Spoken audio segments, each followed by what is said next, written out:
بچه ها برای پایو اومدم چیکار کردم، اومدم فیلم این توتیه رو گذاشتم که آواز میخونه، بعد این میسته نگاش میکنه، بعد از اون باهاش چی آواز میخونه.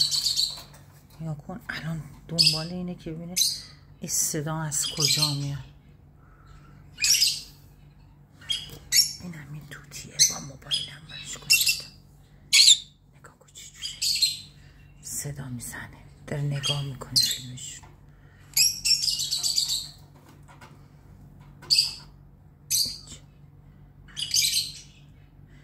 با چشماش میگرده دنبال اینا، میخواد یه جوری از قفس در بیاد بره پیش اینا، خودش آزاد کنه بره پیش اینا، توی این گوش پیش اینا. پایا پایا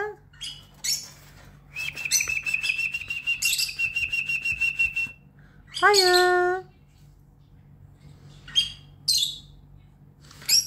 البته فیلمو عوض کنم براش، فیلمو عوض کنم، اینم حالتش عوض.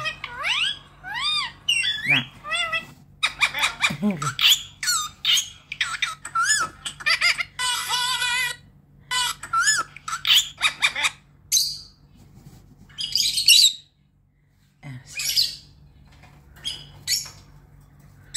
کلافه شده.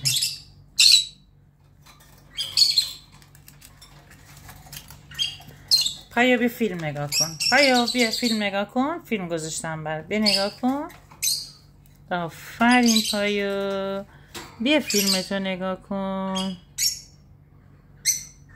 داره فیلم نگاه میکنه بچه، فیلم پرندگان رو براش میذارم میاد نگاه میکنه.